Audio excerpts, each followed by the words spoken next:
All right, let's talk dead bugs and the introduction of the sandbag with dead bugs.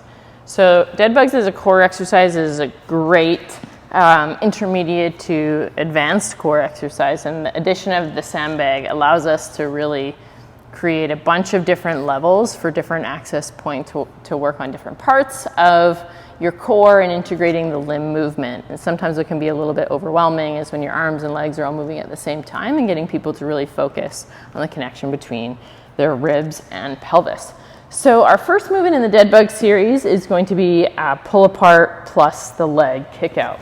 And why I love this, I'm using a 10-pound core bag here, and I'm going to be gripping on the ends of the bag, and it's sort of wide orientation.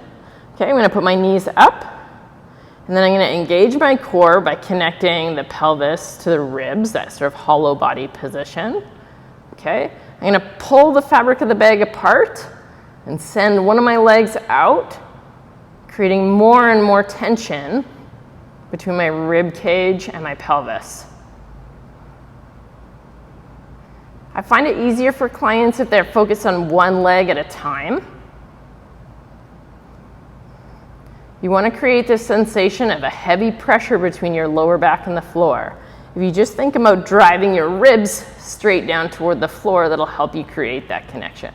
A little shake or tremor is good feedback that you're getting the core active in that position. Something else I'd like you to watch for is what's happening with your knees. It's really common to compensate by pulling the knees in toward the chest as we kick the leg out. We want to try our best to keep the knees over top of the hips as the leg goes out. That being said, start wherever you need to in order to create success. As you're kicking the leg out, if your back's starting to arch off the floor, then the exercise is a little bit too difficult. You might be better off starting with one leg on the floor and then kicking the other leg out until you're ready to lift it up off the floor. All right, exercise number 2 in the series, we're going to add rotation of the sandbag.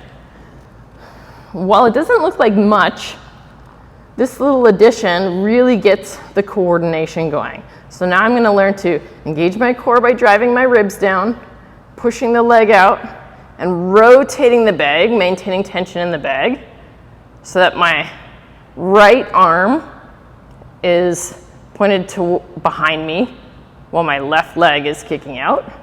Now I'm going to start to introduce alternating sides. So this is preparing the coordination that it's going to take for me to reach back and over my head, all while maintaining that connection between the ribs and pelvis. And just like in the previous exercise, moderate this one with how far you kick your leg out to control how much load the abdominals have to control. The further the leg goes out, the harder that exercise is going to be.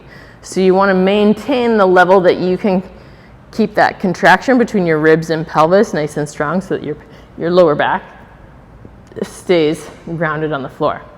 All right, the third exercise in this series is now to add what we call a lift at the end of the movement.